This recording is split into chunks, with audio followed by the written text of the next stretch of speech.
4 steps to integrate risk management into strategic planning. Let me first start by saying integrating risk management into strategic planning is not doing a strategic risk assessment or even having a risk conversation at the strategy setting meeting. It is so much more. You will also find it difficult to relate if the objectives have not been defined or documented in your company or if the objectives are not measurable. Kevin W. Knight, during his first visit to Russia a few years ago, said risk management is a journey, not a destination. Risk practitioners are free to start their integration journey at any process or point in time. However, I believe that evaluating strategic objectives at risk can be considered a good starting point. The reason why I think this is a good starting point is because it is relatively simple to implement, yet has an immediate and a significant impact on senior management decision-making. Step 1. Strategic objectives decomposition. Any kind of risk analysis should start by taking a high-level objective and breaking it down into more tactical, operational key performance indicators, KPIs, and targets. When breaking down any objectives, it is important to follow the McKinsey-MICE principle, ME, mutually exclusive, CE, collectively exhaustive, to avoid unnecessary duplication and overlapping. Most of the time strategic objectives are already broken down into more tactical KPIs and targets by the strategy department or HR, so this saves the risk manager a lot of time. This is a critical step to make sure risk managers understand the business logic behind each objective and helps make risk analysis more focused. Important note, while it should be management's responsibility to identify and assess risks, the business reality in your company may be that sometimes the risk manager should take the responsibility for performing risk assessment on strategic objectives and take the lead. Dash, dash, dash, dash, dash, dash, dash, dash, dash, dash, dash, dash, dash, dash, dash, dash.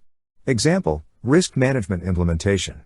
Dash, dash, dash, dash, dash, dash, dash, dash, dash, dash, dash, dash, dash, dash, dash, dash.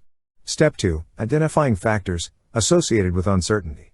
Once the strategic objectives have been broken down into more tactical, manageable pieces, risk managers need to use the strategy document, financial model, business plan, or the budgeting model to determine key assumptions made by the management.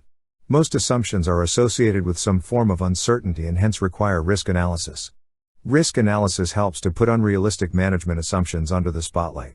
Common criteria for selecting management assumptions for further risk analysis include: the assumption is associated with high uncertainty.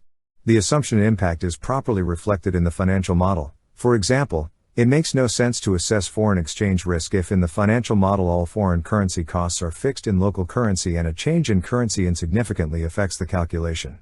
The organization has reliable statistics or experts to determine the possible range of values and the possible distribution of values.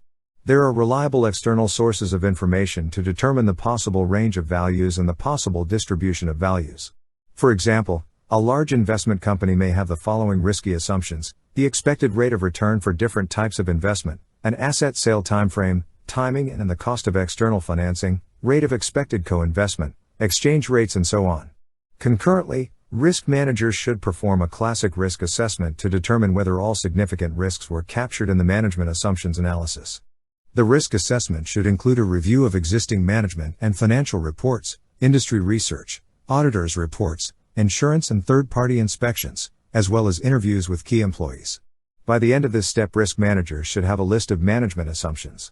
For every management assumption identified, risk managers should work with the process owners, internal auditors, and utilize internal and external information sources to determine the ranges of possible values and their likely distribution shape.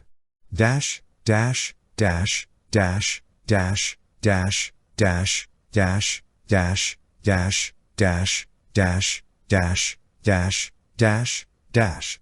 Example, risk management implementation, continued.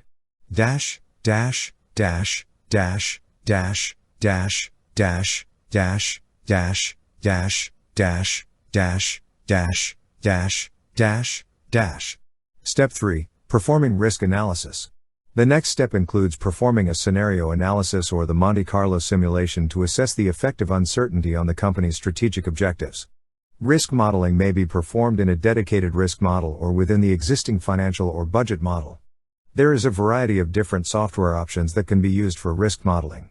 All examples in this guide were performed using the Palisade Risk software package, which extends the basic functionality of MS Excel or MS Project to perform powerful, visual, yet simple risk modeling. When modeling risks, it is critical to consider the correlations between different assumptions.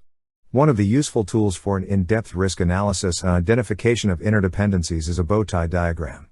Bow-tie diagrams can be done manually or using the Palisade Big Picture software.